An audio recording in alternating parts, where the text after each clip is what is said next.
2020 has been so hard for so many of us, but like anything else, we can make our own destiny and turn any bad situation into a good one. And my guest today has definitely done that in stride. Ladies and gentlemen, you're back here with your boy Ronald E. Smith on Getting Real. And today, I'm speaking with Sophia Espinosa, the now fully up journalist. And she's going to tell you her story and her journey right now. Sophia, how you doing? Hello, everyone. I'm doing very well. I'm feeling blessed, feeling happy, stressed, nervous, everything, all of the above. How about you? Oh, I cannot even try. Like right now, it's just been an up and down road. But like you said, every day's a blessing. So, we got to take it one day at a time. And I'm happy. And I'm also right happy to sit down with you and to tell your story. Thank you. Thank you. I'm excited. So as we go right now, as we get in real, we always love to talk to so many hardworking individuals and to get to know them personally about their journey and how they got from here to now. So Sophia, just to get the ball rolling for you, let's just go from the beginning because you are a multimedia journalist, but your heart has always been in entertainment. So where was the beginning for you? When did you ever even think about doing this? So when I was in middle school and I was in 7th grade, my civics teacher, this is the most random story ever, but it's one of I love it so much. I love telling it. My civics teacher pulled me over after class one day and he's like, Sophia, you look just like Vivian Gonzalez. I'm like, who's that? And he tells me Vivian Gonzalez is the weather girl for Channel 7, which is one of our local channels here in Miami. And I took that with the biggest grain of salt. I was like, okay. And so every day from that day on, he called me Vivian Gonzalez. Instead of calling me my name, just because I look just like her. Just a little joke. And I would say, yeah, I look like the weather girl. And then during high school, and I just kind of kept that in the back of my mind. I moved on to high school and actually wanted to be a doctor. Really bad. Oh. I was Grey's Anatomy type of girl. Blood didn't scare me. Nothing scared me. I wanted to be like an ER doctor. And all snap. Yeah, very, very big career change. And I was enrolled in this program in high school where you can leave school early to go to do an internship. So I did that, and I had an internship at Miami Children's Hospital, which is a huge children's hospital here in Miami. And basically, I started my first day as an ER intern, and funny enough, they had me shadowing this physician who was going around seeing what was up with that day. And this kid comes in with a dislocated shoulder. And I was just following his lead, and he has to step out for a second because his pager was running. And basically, the orthopedic surgeon comes in and he has to pop it back into place. And me being intern, I'm just watching, I'm not doing anything. But they're like, oh, can you hold him down so that we can pop his shoulder back in? So it's me and his mom holding this little kid, 4 or 5 years old. And they popped that shoulder back in. And this kid lets out the biggest scream of his life. And I was scarred. There's no other way to describe it. I wish it was a little bit more dramatic, but to me, that was the most dramatic thing. That sounds dramatic. Are you kidding me? I just felt so bad for this little kid, seeing his pain. And I know that he got better and all that stuff, but it was just that one thing that kind of changed my perspective on everything. They had me move into the whole filing section. I was just filing for a year, doing paperwork and things like that. But then automatically, I knew that this was not going to be the career for me. So going into my senior year of high school, I started to look up schools and what I wanted to actually pursue. And the only 2 schools I applied to was one in Central Florida called UCF and one in Miami, University of Miami. And I, instead of knowing what I wanted to do, I looked at what the schools were good at, what had the best programs, and both UCF and the University of Miami had a very good broadcast program. And that's where I started to get the ball rolling and thinking of, I like to be in front of the camera. I'm very active on social media. I feel like I speak very well. I'm not scared of public speaking. And I'm like, you know what, this could work for me. So I just applied just to get started, but I was one of those people who got started and thought I might change my major to whatever else I find, just kind of undecided. Mm-hmm. And my very first day of college in my TV performance class, my teacher, her name was Pamela Giganti, and she was NBC6, the local NBC station here in Miami. She was the anchor the lead anchor for like 12 years. And then now she started teaching. And the very first day, she's like, all right, everyone's going to get up on the stage and everyone's going to say, and there's a fire behind you, go. That's literally all she said.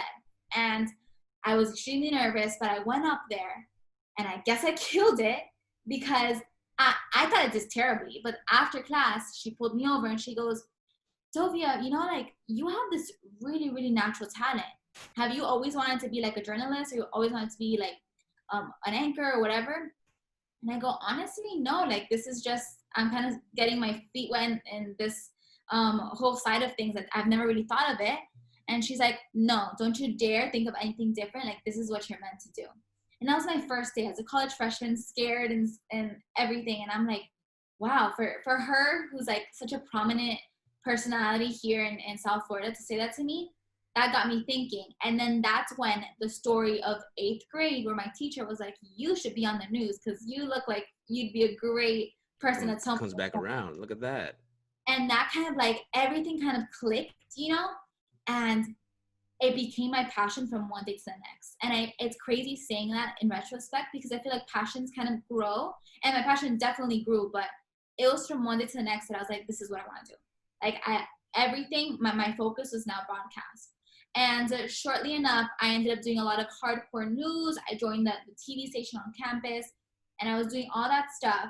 And I thought I wanted to be just a hardcore news anchor, which I would love to do, by the way. But then as I started to think about what I really wanted to do, what my real goals were, I started to think of entertainment.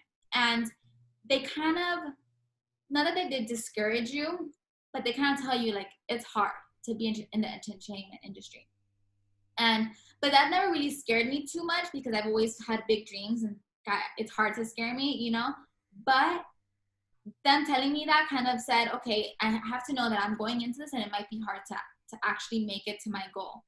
And anytime someone asks me about my goal, I say, my goal is to be like Ellen, to be like Oprah, to have my own segment, my own show, my own something where I get to talk to people every day. I get to play games. I get to hopefully donate to big charities, hopefully like tell the stories of people that you would never know if they weren't on this show.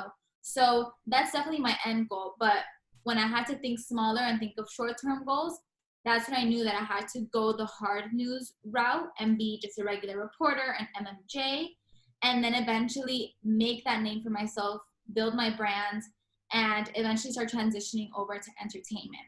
And the biggest reason why I want to do entertainment is because although I realize how important hard news is, it's extremely important. You need to know what's going on in your city, in your community, in the United States, politics, everything, health, everything you need to know.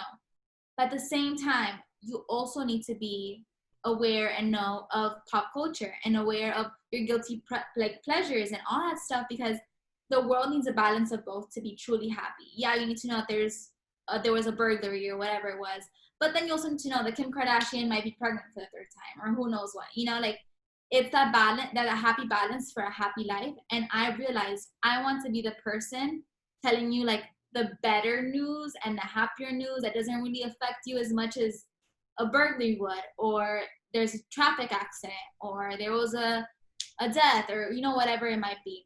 No, that's true.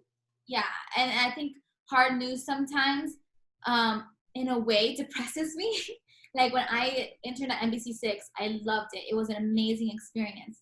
But every day, it's the same type of news that when you come out of the newscast, you never feel too positive. You're like, now this is happening in our world. Now this is happening. You know, it's just one thing after the next. I'm like, I don't want to be the person telling you this. I want to be the person telling you about crazy things that's happening in Hollywood or just like entertainment in general. And that's the thing too, because I think a lot of people who are also coming up is that we're all built differently. You know, not everyone is made to be a hard news journalist, you know? And like you said, it's a very important thing for a lot of people to touch upon. And it's always good to have, you know, your hand in every pot, you know, to show the people that you want to work for, you're more than a one-trick pony. Right. But two, you have to also know yourself. You know, a lot of people can't go out because we've seen in the news how these journalists are just standing out there and there's fires going around them.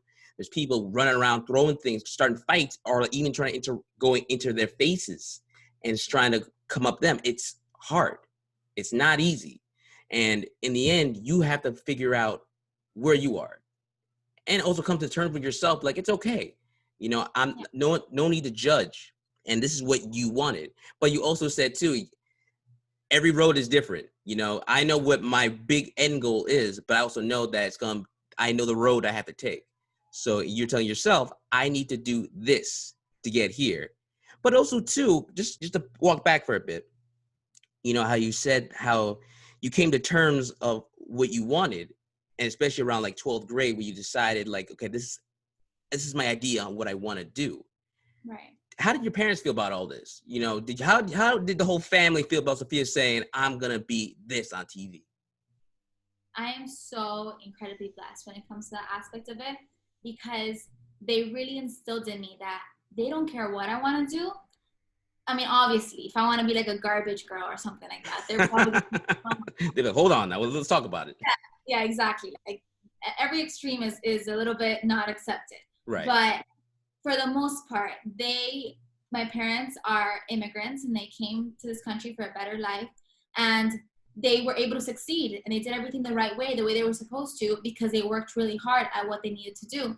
So I think hard work is very instilled in us, and we can do anything we set our minds to. You just have to continue to pursue it. And so no matter what I wanted to do, they said, you can do it, just work hard. And I always wanted to be a doctor, like I said before. And my parents, although they were like, okay, you can do that, of course, that's a great career, I think they always knew that I wasn't meant for that. But they didn't discourage me from like pursuing it. They're like, okay, here, go do that internship, do everything. My parents always knew that I was going to be some type of personality, like on TV, or they just pictured the TV in my future. And my mom, unfortunately, she came and she didn't speak much English when she first came to the US. And her dream was always to be on the Spanish network entertainment side of things. So like basically like E-News, but in Spanish. Right. But she came a little bit older. She had already graduated from like hospitality and tourism. So like the dream just never panned out for her. Partly because her parents wanted her to do like a more set career. So she would just like mention it to me at times, like when she'd be watching a TV show, one of the E-News in Spanish, and she'd say like, Sophia, you look beautiful there. I think you could do it. You should do that for me. Like, do it because I couldn't. And I'd be like, okay, mom, whatever you say. Aww. But now that I think about it, I think her always like introducing the idea to me definitely gave me that little push. And my mom is so excited about this, like, because I think it's like I'm kind of living out her dream in a way as well as my dream. So because of it, she makes me more excited. Like yesterday, we literally went to like 3 different stores to shop for all the clothes that I'm gonna wear. And she was more excited picking out my clothes than I was. And I'm like, oh my God, it's gonna take forever. But very, very, very supportive. My dad, thankfully, has a stable career and everything. So he's never said, well, you need something that's gonna make more money, or that this or that, or like I can't help you or whatever. Like we're very blessed when it comes to that fact. So they were very open to anything that we wanted to do as long as you worked hard. And they definitely helped me along the way. But I'm really, really lucky, because I hear of people whose parents might want to like dissuade them from doing a certain career or whatever it may be. Just like my mom, like my grandparents said, hey, you're not going to be on TV. You're not going to do anything that crazy. You need a stable career, something like that. So I think in retrospect, I realized how lucky I am to have parents who worked hard to get to where they are, because now they know that I can work hard and get to where I want to be. You know, that's a beautiful thing, because like it's always, like you said, it's always great to have the foundation around you to keep you up, you know, because a lot of people don't have that. But also too, while they will always be there to encourage you and push you, have you ever put yourself, like, gave you more pressure? As in, you know what your parents went through, you know, as you say, they're immigrants, and the hard work they did to make you and your family have a better life. But for yourself, did you feel, it's not intentional, you know, these things just happen. Did you ever feel like you pressured yourself to work 10 times harder because you didn't want to let them down? Yeah, for sure. So to this day, a lot of times I think of what I want, but then I also think of how it's gonna affect my parents in a positive or in a negative way, just because they've given so much to me that I feel like part of myself like owes them, and I don't mind owing them part of my success, and part of like I can't wait for the day where my success can kind of turn into my parents' success as well, because I can help them out with whatever they might need, or just Yeah, that's what I'm them talking about. talking about me to everyone or whatever. That's a parent, yes. Yeah, but I think that's where it comes from, because I want them to be overly proud. So I do put some pressure on myself. But I think the most amount of pressure that I feel is from like me to me, because I struggle with this is a great struggle to have, by the way, but I struggle with having really big dreams, and I Hmm. think it gets overwhelming sometimes. And instead of thinking of short-term goals, which I'm trying to get better at, that's why I'm like starting small at a small market, small station. I get overwhelmed thinking, well, I have to start so small and build my way up. So I put pressure to be the best possible for like this first job, to be the best possible reporter I can possibly be. And I mean, that pressure is a lot, because I have to be the best. So that means I have to give 110%. Um, but I think, yeah, most of the pressure just comes from like within. Uh, and I try to work on knowing that as long as I give my all, even though it might not be 100%, like one day 80% might be everything I can give. That was my 100% of the day, if that makes sense. So Hmm. I think I just continue to tell myself that even though I'm always going to feel pressure from myself, from my family, from social media, unfortunately, I didn't realize how many people were actually invested in me and in like my career. Because I posted about wanting to be a reporter. I posted about like all of college. I posted everything TV, and then I've been posting every day, like looking for jobs, looking for jobs. If you know anyone, let me know. And as soon as I posted that I got this job, I got more than 1,000 likes on a picture, which might seem like little bits of like influencers or whatever it Oh, might be, come but on now. That's a lot. See, come on, that is a lot. that's a lot. And then like more than 500 comments saying congratulations and all this stuff. And like, oh, we've seen you grow. We've seen you wanted this for a while. I can't believe it's happening. And I'm just like, whoa, I had no idea this many people knew about this. And so now I feel like I have a pressure to like make them proud in a way, and just everyone who's kind of watched my journey, to keep it going, keep the momentum and the ball rolling. So that's a new added pressure that I had to like recently. I just tell myself also, I'm Catholic, and I pray, and I really believe that everyone in their life is meant to do something, and everything's gonna fall into place. Everyone has a path in life, and you just have to kind of follow and make the best decisions possible, and eventually things like fall on you, and you'll get blessings and all that. So that takes away a lot of the pressure, because I tell myself everything I'm meant to do in this lifetime, it's going to happen. Just I have to stay consistent, stay positive, pray, have faith, and all this, and then eventually things kind of will work for you. Amen, amen. I love that. Love that very, very much. I'm speaking with Sophia Espinosa. And Sophia, now let's just move now to your years in your school. All right, let's talk about now you learning your craft. And now instead of you dipping your toe in the pool, you're diving. You're diving headfirst in to learning everything that you can. And like every experience that we all go through, there are up and downs through all of that. So can you please just enlighten us on your whole college career of growing as a journalist? Okay, so definitely starting off, I had to grasp the fact that I need to be a great storyteller, and that journalism is more about being a face on TV, and it's about telling stories and telling meaningful stories, and also stories that it's just public knowledge that you should know of. So I think one of my major struggles in college was finding stories to tell, which is crazy because Okay, yeah, I agree. there's so many people in this world.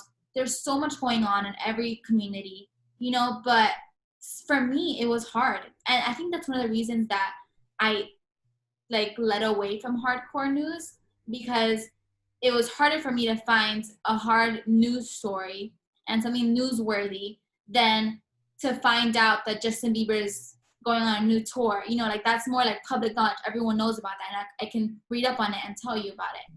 I think that's one of the reasons, like that struggle shifted me wanting to do like from hardcore news to entertainment. But also I realized I can't just make the switch completely. I have to know how to tell stories. I have to be a good storyteller. And I'm not gonna lie, during college, there were times where I did get lazy and I did not work as hard as I think I should have. And I'm kind of paying for it now, because like there are certain classes that I could have taken that would have been better for my reporting career. But because I'm like, I don't want to be a reporter. I'm just going to be like a host on TV, entertainment, whatever it may be. And so I'm not going to take that class. And now I'm like, oh my goodness, I should have taken that class. I should have not taken the easy way out, which I think a lot of people do in college, a lot of people do in their life. They take easy way outs, and I'm so guilty of it. But now I'm paying for it because even though I feel I'm prepared for this job, there's so much that I'm Googling. There's so much that I'm talking to other reporters. I'm like, how do I do this? How to do that? And if I would have just taken those extra classes, that would have been hard, yes, but I would have been 10 times more prepared for this job. That's definitely that now I look back and I think of, I guess, ways I could have worked harder and given my all, and realizing that maybe I didn't give a certain class or a certain opportunity during college the most I could possibly give it, so that way it would benefit me in the future. So that's definitely one big thing that happened throughout college that I guess has molded me into knowing that never take the easy way out and always work harder than you see other people working. But I feel overall, I think I got a good grasp of both worlds, hardcore news and entertainment. And I'd like to say that my senior year, I really dedicated giving 50-50 to both. So that way I'd be prepared for any job that came my way, like now, post-college. Now you said that, you said you had to make those look backs for yourself. You had to look yourself in the mirror and say, and look, it's the hardest thing we all have to do is say, hey, look, I goofed up. I wish there were things I should have done better, that I could have done better, that would have helped me where I am right now. But also too, you look at yourself and say, those bumps that you took will also made you the person that you are right now, because it enlightened you. It made you say that I needed to work 10 times harder now because I tried to take the easy way out. And that's growth from you. That's you realizing that, okay, I did that before, I can't do that now. And now I want to be better for the future. And that strides on you. Now that you said that, and during your college years for you learning yourself, was there a time though in it, because you said when you finally said, I want to do this, you were happy, you were excited, and this is the life I wanted. But during those 4 years in school, did you feel that, can I still do this? To be honest, no, not at all.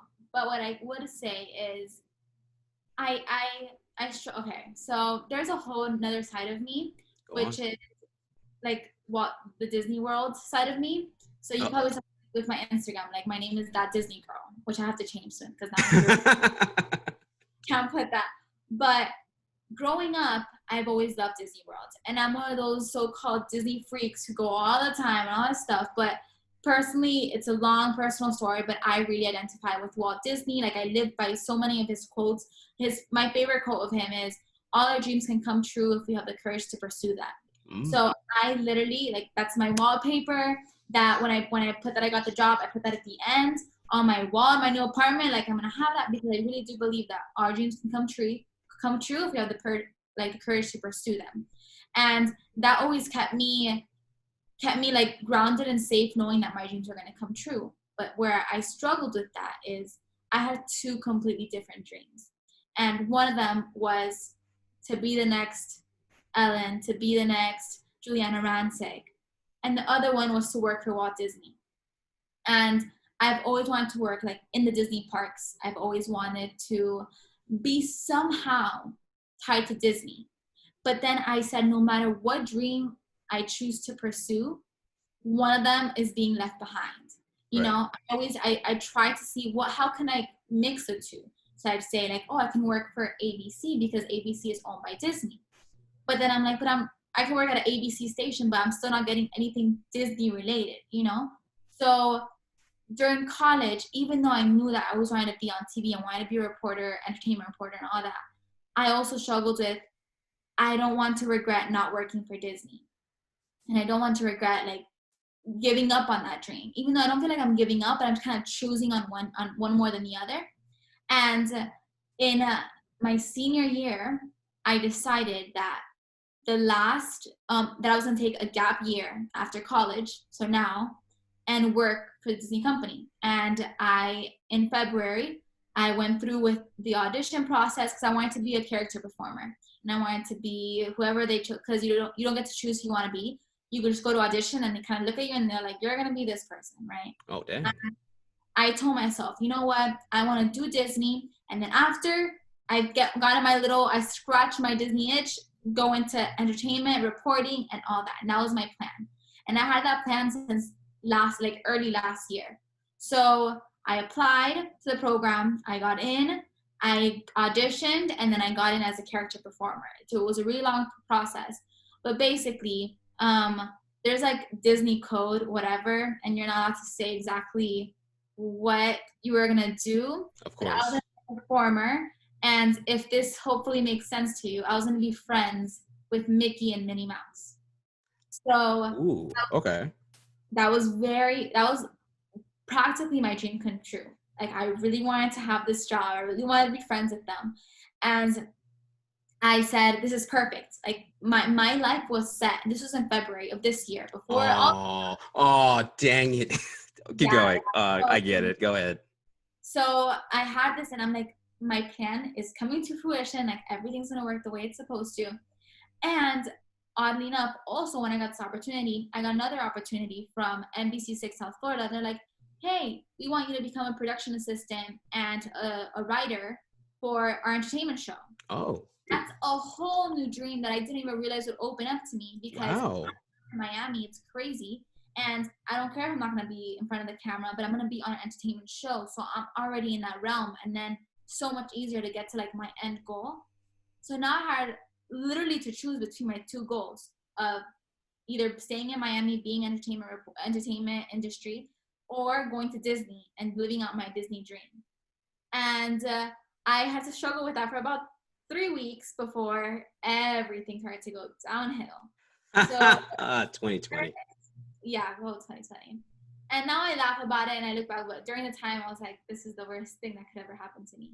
The first thing to go away was a Disney opportunity because Disney closed. Right. No shop there. I was supposed to work from June to January, so a whole 6 months, and that ended.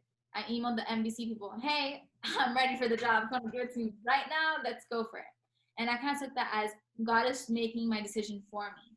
And they're like, oh, actually, yeah, we're not gonna hire because of the pandemic, and we can't hire anyone. We have a hiring freeze. We don't know if we can bring you on. And so I went from having to choose between my two dreams to having both of them taken away from me. And that was definitely a point of like contention for me, and a point of like, what am I going to do? This is not what I planned. And I'm a very big planner. Like, what I plan, I do. If I say I'm gonna do something at 2, I'm gonna do that thing at 2. I got very stressed out and very anxious, and there began me putting a reel together because I didn't even have a reel. I went out in my community and I bought a camera. I started to film myself stand-ups, and I put together a reel.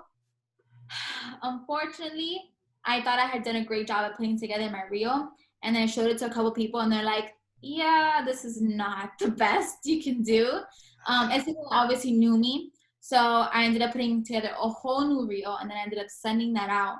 And I applied to, I counted, by the way, I applied to 153 jobs. 153.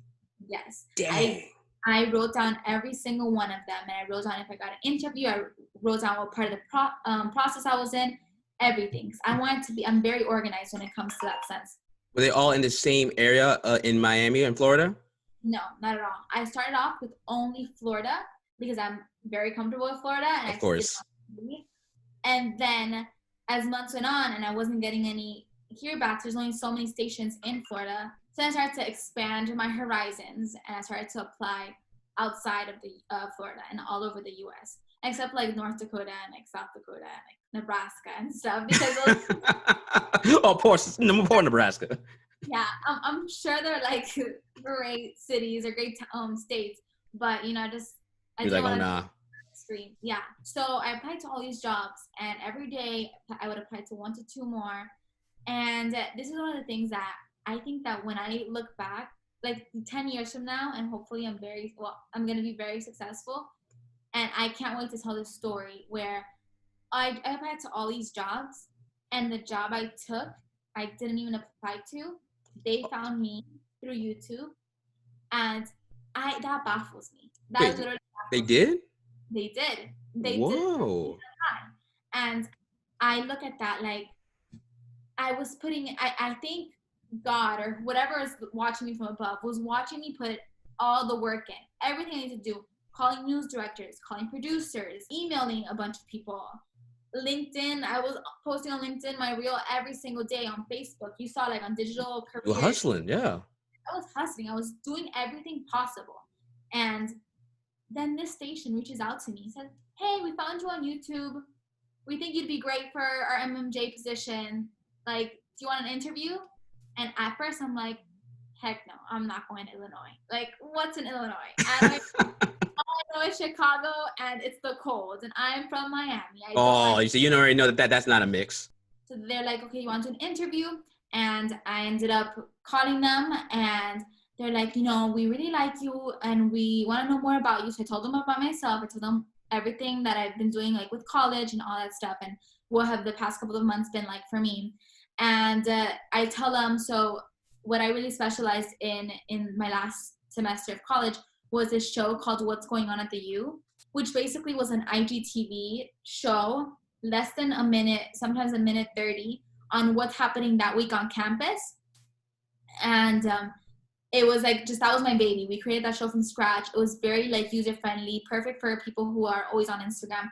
So I told them, like, I did this. If I were to work for your station, I'd love to do that for your station. And just everything I was telling them, they were eating it up. They're like, oh my God, that's amazing. How do you do that? How do you do this? And I'm like, oh, I don't know. Like, I thought this was like, I thought I Common didn't know. knowledge. You're like, oh snap. I was really surprised by like how open they were to like all my ideas and stuff. So I started to open up my like hesitation to go. They got you more comfortable. Yeah, exactly. And the news directors are women. And Okay. that was amazing to me because you hear so much about, it being like the wrong types of people who are your boss.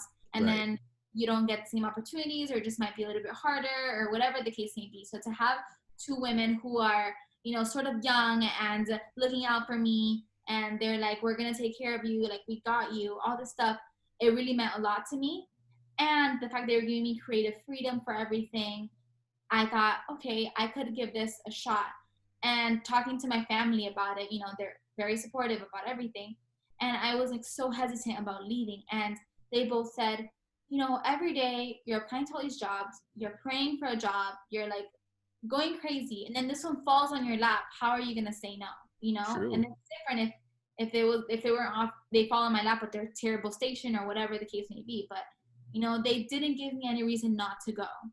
And so that's how I ended up taking the job. But I find it, I swear to God, I find it so crazy how I was going crazy applying for all these jobs. Like, when I tell you, every day I did not go to sleep unless I applied to 2 more jobs. I was random cities, random places, and then this one just falls in my lap from one day to the next. And I'm like, you know what? I put in the work. It might have not been the exact work that I put in that I got, but somehow this opportunity found me.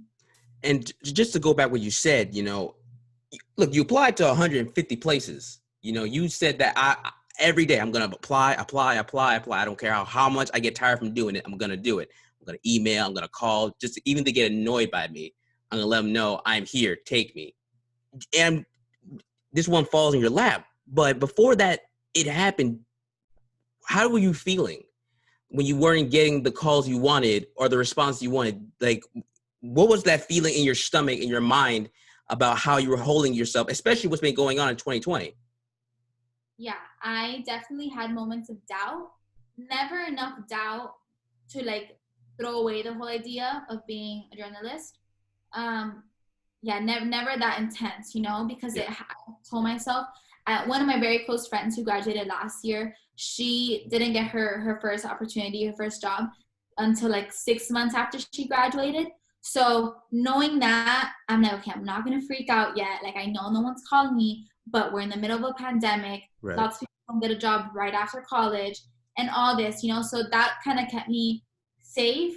Now I'm gonna admit I had to think of backup plans, Of course. and to be honest, I still have them.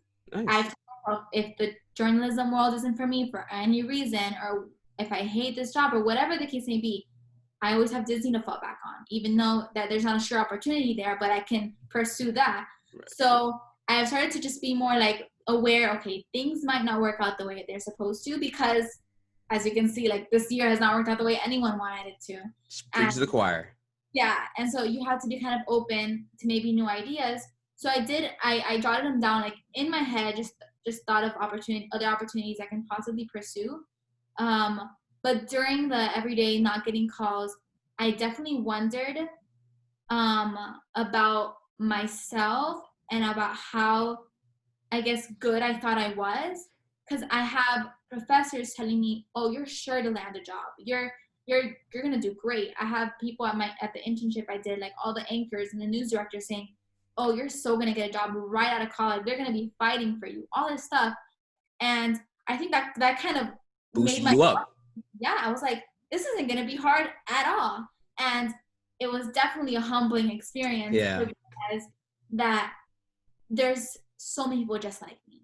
Like, I am not the only good journalist out there. I'm not the only one who isn't afraid of public speaking. There's so many of us being involved in digital career opportunities. This other MMJ place called MMJ on Facebook. I get to see how there's literally 1,000 Sophias out there. Granted, like obviously everyone's well, unique. dang. There's many people who have similar or the same dreams to me, and they're working just as hard. And it's a competitive, world out there. Of and course. I just didn't realize it until I started applying. And even though I know everyone who told me that I'm gonna be great, I'm gonna have all this success, all that, they didn't say that, they didn't mean it in a negative way at all. But I think people should hold back on being like telling people to be so sure. Like, oh, you're sure to get a job right after you graduate, because things happen, like what's happening right now, Right. and that like hurt me, because then I think, well, maybe they were lying, or maybe I'm not good enough, or whatever the case may be. It's like, I know they meant well, but now that definitely made me question my own abilities, because if people are saying that I'm sure to get a job right away and I'm not, like, what's the problem? So I did have those moments of doubt, but never enough to quit or to completely dismiss this idea and go to something else, because you never hear people making it successfully without having some type of fallback, some Right. type of there's so many inspirational stories that you could probably find forever, even on YouTube or whatever the case may be, where people struggle in the beginning, like Steve Jobs starting in his freaking garage or whatever it is, So I'm like, everyone struggled. What if this is my form of a struggle right now, or maybe there's going to be a bigger struggle coming along, or you don't know the future, but I knew that it wasn't going to be an easy way. And so I kept telling myself that whenever I had doubts, because nothing worth it comes without a struggle. I think that we have to kind of struggle a little bit to kind of know us making it and actually be truly happy. Because you've been through struggle, you've been through a harder time, or anything that might have not been the best, best case scenario. So I think it makes you more grateful in the future as well, looking back at how far you've come. And it made you appreciate the job that you got. The trial was over, and now look at you. You're now celebrating, you're cheering, because all that work, all that grind, all that hustle got you where you wanted right now, got you the opportunity that you wanted to spread your wings. And looking back, and you're like, yeah, see all that? That was me. I'm blessed that I'm finally here to show what I can do. Speaking with Sophia Espinosa. If you're interested in following her career, or you just want to get to know her a little better, go follow her on Instagram at Sophia Espinosa TV_, and at her station on Instagram at WAND TV. That's WAND TV. This has been such a phenomenal conversation I've had with Sophia. But like Sophia said, that everyone has a story and everybody has a way of going through trials, but also encouraging stories that really puts the stripes on them and just shows you that they're growing and pushing to be the person they are today. And Sophia is one of those people, because Sophia, your story is amazing, because I see that during a certain point or in the year, you always talk about your eating disorder, and you always are proud to show your journey through that. So I would love to know more about through that part of you right now. Yeah, that's actually a really big part of my life. I kind of forget about it sometimes, which is very good because for a while it was live, eat, and breathe my eating disorder, you know. But now I'm in such a good place that I'm very grateful about how far I've come, and that's a very personal journey that I have definitely made it public now. Because when I went through my eating disorder, it was very stigmatized. It still is, but especially in the Hispanic community, my parents never believed me. My parents didn't know that eating disorders existed. So the way this all kind of came about, long story short, was I was a gymnast my entire life. And, you know, actually before I wanted to be a doctor, I wanted to go to the Olympics. I wanted to then be a gymnastics coach. Oh, dang. I had that dream growing up too. But that kind of was cut short because in high school, I got to a high level, a high competition level, and I was being looked at to be part of the Nicaraguan national team. So my dad is Nicaraguan, and to be on the U.S. national team and compete in the Olympics for the United States is, as you can imagine, extremely hard and competitive. Fully imagine. Yeah. You have to be like 10 and already be in Olympic trials type of thing. And I was like 14, 15 at the time. So technically I was like an older gymnast. And the coach from the Nicaraguan national team reached out to me, and they're like, you know, you technically can get your passport and your citizenship here in Nicaragua through your dad. So do you want to train and do you want to be part of our team and try to go to the Olympics for 2016? And that was like dream come true. Oh my God, yes. And training for that, that was a huge opportunity. I knew I couldn't blow it.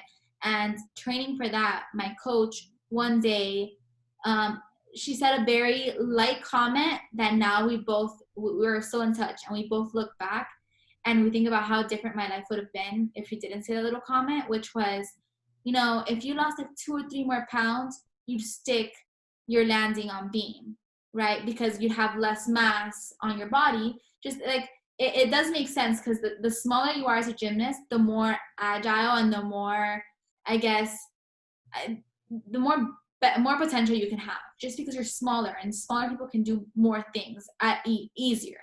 So I was having trouble with some skills, and she goes, no, maybe if you lost a couple of pounds, it might be easier for you. So at 14 years old, she wrote up my very first diet, which I had no idea what a diet was. And sure enough, of course, I lost the weight. And that kind of started a whole 5 years process of thinking that I had to lose weight to be better at whatever I wanted to do. And unfortunately, because of I started to go from eating what a normal person eats in a day to half of that, to eating 3 slices, maybe 4 slices of turkey a day, training 10 hours a day for gymnastics. I was not feeling myself at all, and obviously it did not last long. And during one competition, I felt really bad on my back, and basically that was the end of my gymnastics career. And it was from not feeling my body, and I blacked out on the beam. And that I had to go to therapy and rehabilitation for the whole eating disorder. And that was my biggest struggle all of high school. And that's one of the reasons I actually chose to stay in Miami for college, because so much was changing at the end of my senior year. I had to be okay with gymnastics not being a potential career for me. And I had to deal with my long-term boyfriend at the time going away for college. And so much was changing around me. And the one thing I was starting to get control over was my eating disorder. So I knew that I wanted to stay home and be at a comfortable place, because I was scared of going somewhere else and then having my eating disorder hold me back, because eating disorders consume every single living, breathing, waking moment of your life. From the moment you wake up to the moment you sleep, all you think about is food. All you think about how you're going to avoid food, what you're going to say, what you're going to eat, counting what you eat. It's crazy just how there's so much that goes into in a person's mind when they're struggling with an eating disorder. And during the beginning of college, I definitely still struggled. but I don't really know. I think it came with getting older, and just I think your brain starts rewiring itself in a way. And most people say that if you have eating disorders when you're younger, as you get older, they still stay in your brain, but it gets easier to manage it. And one thing I learned in therapy was people are never cured from eating disorders. They just learn how to manage it so well that it's like they never had one. Mm. And when they say that to you and you're like struggling, it's definitely hard to hear because you just want to be like cured. But it's a mental illness where you can't just take a pill and say, okay, I'm good, you know? And you have to work on it every single day. And I did. I started to stop counting food. I started to see food more as fuel. I started to eat whatever I want without thinking of like calories and all this. And surely enough, in the year of 2018, so when New Year's 2017 to 2018, I told myself that 2018 was going to be the year where I got all my stuff together and I'm going to like be at a point where I'm going to end that year and forget I had an eating disorder. And that was really my goal. And that year I let myself eat whatever I wanted, whenever I wanted. I still went to the gym. I just had a year of like taking care of myself in the best way possible. The same time I was trying to pursue journalism, same time as trying to just be a healthier person in general, school, everything. I just did everything at once because I was so over eating disorder and eating disorder taking away such a big part of my life. I think it's by the grace of God that happened, because 2018 was really a transformative year for me in terms of like anorexia and bulimia. And I can confidently say that like half the year in, I could say that I definitely, I don't have to introduce everyone, every time I introduce myself and say, hey, I'm Sophia, like I actually have an eating disorder. Because before, it was like such a big part of my life that people had to know about it because I needed people to be aware. And then it defined me, you know, and now as that year went on, it started to not define me. I was a different person. And then I moved to Italy, and that was a huge step for me because part of an eating disorders person's brain is the fear of like change and not having control over situations, and that's why you choose to control food. And when I went to live to Italy, I knew that this was going to be a true test of I'm going to be in a new country, a new place where I don't speak the language. I can't, like, I'm not going to look at calories at a restaurant and all this stuff. So I said, if I can survive living abroad and not having my eating disorder consume me, then I will know that I'm a complete different person. And sure enough, I came back from that, and you know, I had gained a couple of pounds, but it's just because I was eating nonstop pasta, nonstop. They got good food over there. Yeah, oh my God, the food there is amazing. I traveled all of Europe, and not once did I say, oh, I shouldn't have that because too many calories. Good. I let myself completely have free reign and be a normal person. And being around people who were normal, like my goal was always to be like normal. If you go to the mall with a friend and they want ice cream, they're gonna get ice cream. And that's how I wanted to be. I never wanted to be, well, maybe I shouldn't get ice cream because it has too many calories, or maybe I shouldn't because, you know, things like that. I just wanted to be a normal girl when it came to food. And if anything, I like food too much now. It's a huge part of my life. Food is good. You come on now. Exactly. I think about how did I go so many years without properly fueling myself and eating, you know? And now, because of the fact that although therapy helped me a lot, the majority of me fixing myself was me. Like me choosing like doing the proper research, following the right people, getting the right resources. Because unfortunately, in the Hispanic community, eating disorders are not a thing. They just it's very, very, very stigmatized. You'd have no idea. People don't even, like my family in Venezuela, when my mom would tell them, oh yeah, apparently she has like an eating disorder, they would not even know what that meant. Like that's not even a word in Spanish. And you know, it was hard, but it made me a stronger person because of it, because I had to get better on my own, because I knew that I had a problem, and being okay with that, and now choosing to turn to resources and people outside of my family was like my reality. And now because of that, I'm very open about it. And during National Eating Disorder Awareness Week, I always post so many resources. I tell people I'm a resource for them. I probably post it on my story once a month just to like anyone follows me who people might not know that they have an eating disorder or just have a mild form of like disordered eating. And by me talking about it, they might reach out to me. And anytime anyone reaches out to me about anything eating disorder, I'm like, this is my phone number, call me right now. And I want people to know that I understand them and I can talk to them about it, because I felt so lonely during the whole eating disorder portion of my life and that battle, because no one really realized that it was a real struggle that I was having, you know? So it's a big part of me too, that I don't let it define me. I just let it to be part of who I am. And if anyone ever wants to talk about it or needs anything in that whole world, I feel like people know that they can come to me, especially because I make it very, very well known on my Instagram that anyone that needs anything, although I'm not a licensed professional, I can tell you, yeah, I think what you have, you should maybe look into talking to someone, or I went through the same exact thing, and just make people feel less alone. So I definitely am going to continue, and hopefully with a bigger platform when it comes to, reporting or just growing my social media, because I'm very active on social media.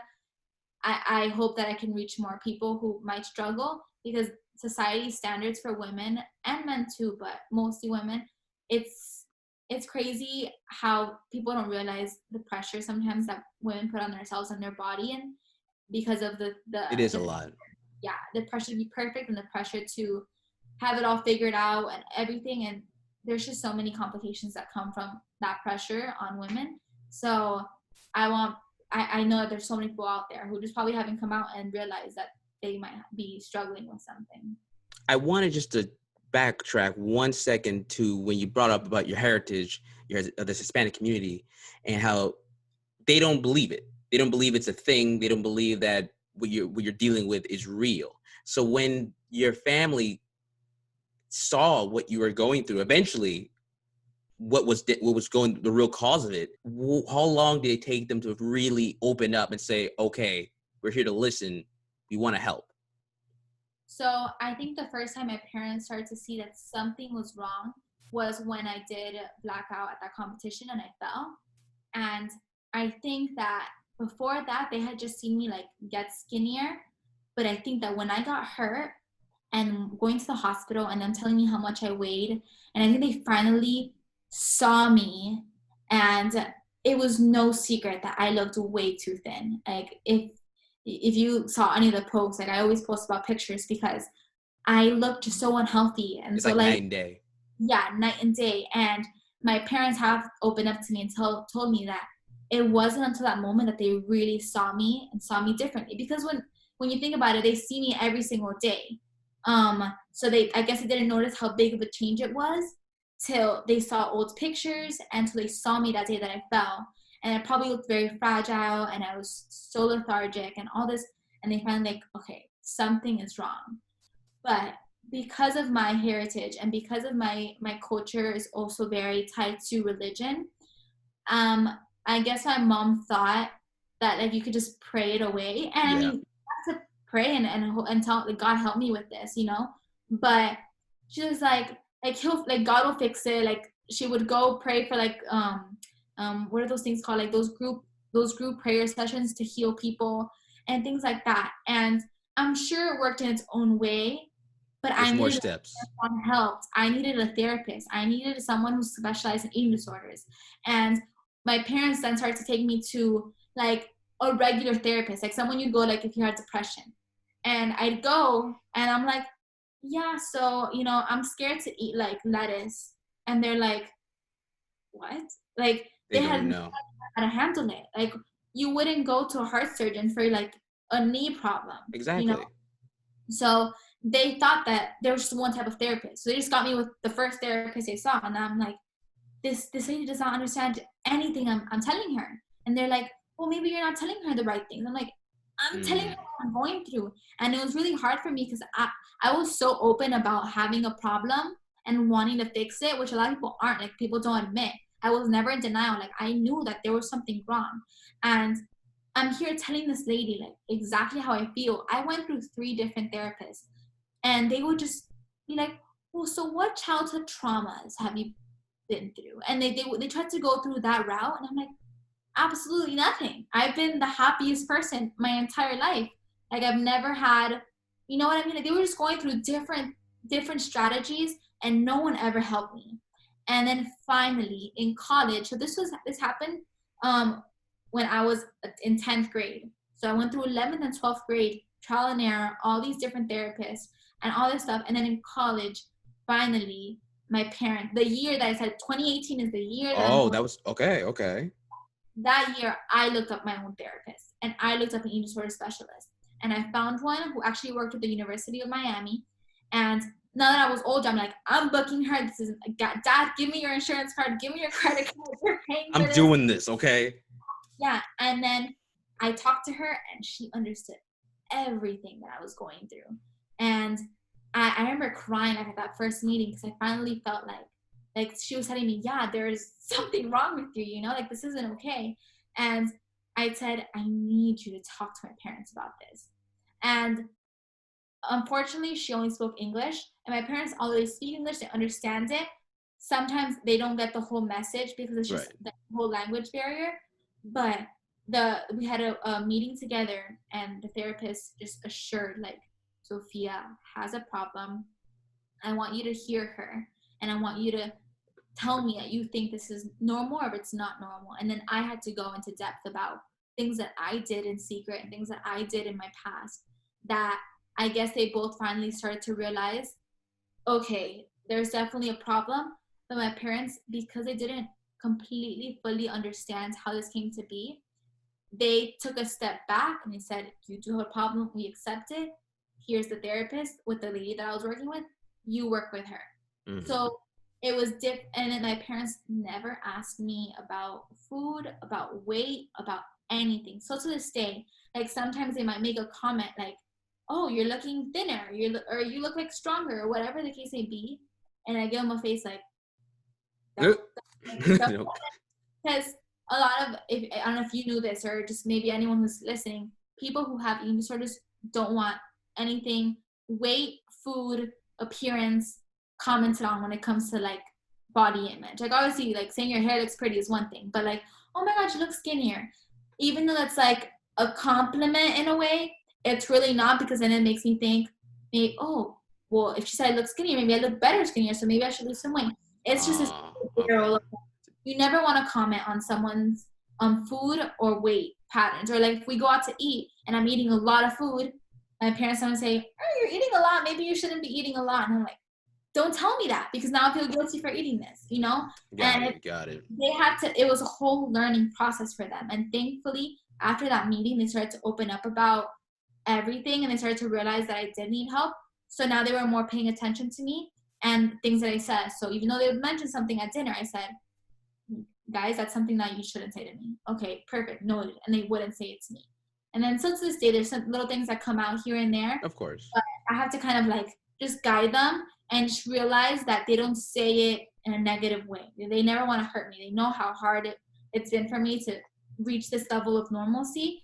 So now they're definitely more receptive to like conversation and talking about it. But in the beginning, it was definitely really, really hard. And I turned it to Instagram a lot and find people who were open about their struggles with an eating disorder. And people would say, oh, this happened to me today. And I'd be like, oh my God, the same exact thing happened to me. Like, this is crazy. And so I started to see that I wasn't alone. My parents telling me that this doesn't happen to anyone. Actually, no, it does happen to a lot of people. And then that's where I was like, I want to talk about it too. And yeah. Kudos to you, for really putting yourself out there and saying, no, something is wrong with me. I have to do this. And if you're not going to help me, I have to push my way to get it done. And also, I'm going to throw it to the left side. Kudos to your parents to finally understanding and opening and saying, okay, something's up. Something's wrong with our child. Let's try our best to understand and fix it together. And that's, like you said in the beginning, the foundation is there. Even if cultural, they are not used to this, they are willing to listen and wanting to help you. And that came in strides, and I can see why you're so confident and you're so open about it, and from then to now, how long has this journey been for you? 6 years. So for So 6 years that you've been on this road. And like you said, the road is never over. It's always about making to the next day and keep pushing on. And that is a very important thing. But looking through those 6 years, and you also went through all that while you're also going through school and going through everything that has occurred through then. Yeah. Can you look back and say that I've come a long way, that I've made it to the other side better? That's crazy. Even though I realize how far I've come, when I sit down and think about it, it's even more crazy to me. I'm like, wow, I really have come far, and I'm very proud of myself for it, because there are times where you feel like maybe you will never make it out of it. There's so many days I've said, all right, well, every day I'm going to struggle with this, whatever. I'll just hide it like I normally do, because people tend to hide their struggles. And a lot of my friends in high school would have never even guessed that I was struggling with something. But I think that being open is extremely important, and wanting to get better, never settling in any part of your life, but especially when you're struggling with something, don't settle with, oh, that's just gonna happen. It's my reality now. So with anyone that is dealing with eating disorder right now, or they're just trying to go through the process, what words of encouragement would you give them? I would say there's always light at the end of the tunnel. And it's very cliche, but I strongly believe we're not meant to struggle our entire life. So there are people that are going to understand you, and there are people who know what you're going through and who can help you. And put the pride aside, accept that maybe you need help. And life is so much better lived without a fear of food. And every eating disorder has some form of fearing food. That food is such a great part of our lives. It's how we celebrate. When you celebrate something new, like a big life event, or you go out to a new country, or you do all these things, food is essential to truly experience life. And you don't always want to be hiding behind an eating disorder, and you're gonna miss out so much of your life. And I missed out on a big part of my life because of my eating disorder. And I'll just tell one quick thing. When I went to Paris with my family in 2017, we went just to vacation and all that stuff. And it was 3 families, my family, my cousin's family, and then my best friend's family. And one of the nights, they wanted to all go out and get burgers, and I was scared to go get a burger. So I stayed back in the hotel the whole time while they went sightseeing and got burgers. And I talk about this with my sister all the time. I stayed home and I was exercising in Paris in a hotel for 2 hours. And I missed out a whole day of seeing one of the most beautiful cities in the world, and you don't want that to happen for the rest of your life. And unfortunately, if you let an eating disorder control you, it will happen. So just think about everything that you're going to miss, and how you don't want to miss life. You don't want to let life go by, because odds are you are going to make it through this, and then you're going to look back and say, wow, I missed out on so much. So get the right resources. Follow me, call me if you need me to message me. I will be so open with you about everything. And just know that there's a way out. There's a light at the end of the tunnel. You just have to put in the work. That is 100% true. I'm speaking with Sophia Espinosa. Sophia, I want to thank you for just getting your time for this. I really appreciated you just giving me all of this and just telling me who you are. And now that we're getting to the end, and we have gone through this whole road with you about where have you gone, how you've been, and the next journey you're going on. The last thing I just want to go with you is what for your expectations for yourself that you hope to go through on your next chapter of your life. Okay, so like you said, you got the short goals. So what are your short goals for right now? My short goal is these next 2 years to be the best STEM reporter Illinois ever Say it again. Say that again. The best STEM reporter Illinois has ever seen. I'm a strong believer in whatever job you get, you be the best. Even if you're a garbage girl. I was a waitress all of college, and I was the best waitress there, hands down. I don't even say that. I say that so confidently because I know I was. And did I want to be a waitress my whole life? No. But I know that whatever opportunity I'm given, I'm going to give it my 110%. So these next 2 years, my short-term goal is to be a great reporter, to know how to properly tell stories about my community and about what's happening, like, newsworthy. I want to be in the studio, in the station, and I want to be like try to be an anchor. I want to anytime someone's gonna go on vacation, hey, that anchor is going on vacation. I want to fill in for her. Like I want to not be scared to try out things that are gonna move me forward in my long-term goal. So these next 2 years, I see myself, one, of course, like I said, being the best reporter. Two, being the best fill-in anchor, like substitute anchor they can ask for. Three, starting something in this new station that they didn't have, like giving them an Instagram show or giving them an entertainment section on their channel because they don't have entertainment, that they don't cover entertainment. Just something that I can leave my mark at that station. So when I do leave, there I always have the little piece of myself, and it's visible. There's a show that I started, it's there. And those are definitely my immediate short-term goals. And then looking a little bit, maybe 5 years from now, I want this job to serve as my experience in reporting and anchoring and being alive, being on live TV, being a better writer, being a better editor, everything. So that when I'm done with this contract, I can apply to Miami, which is a huge risk. Come back home. Yeah, apply to Miami, West Palm Beach, Naples, St. Augustine. All Florida. All Florida, because Florida is a very hard state to be in broadcast. I can imagine that. Everyone wants to live in Florida, or like New York is also a hard state. California. Oh, we know that. Yeah, so definitely perfect all my skills. So when I'm out of there, I can confidently say I deserve a place in NBC6. I deserve a place in whatever other city I can apply. In Orlando, I would love to live in Orlando because my sister is going to college there now, and and then my whole family could potentially move there. It's so close to Miami, but still not. And Orlando's a really hard. It's just as hard to get into Orlando as it is into Miami. So I want to give the news directors and those people that hire like the best possible version of me, and that means that these next 2 years are gonna maybe suck because of how hard I'm gonna try, but I'm gonna try to have fun in the process and just work my way to get every single opportunity and every single like foot in the door I can possibly get. So eventually that leads me to my goal of coming back to Florida and then eventually coming and having my own segment on some show and hopefully have that be like my end goal, something in Orlando, Disney, everything combining at once. Yeah. Dang, you just gave the whole enchilada. Wow. And there ain't nothing about that, dude. That's the whole point of us, to have our goals, to have our dreams, that this is the road we're going to take. I'm going to get it and no one's going to stop me. And I respect that so much from you. Yeah.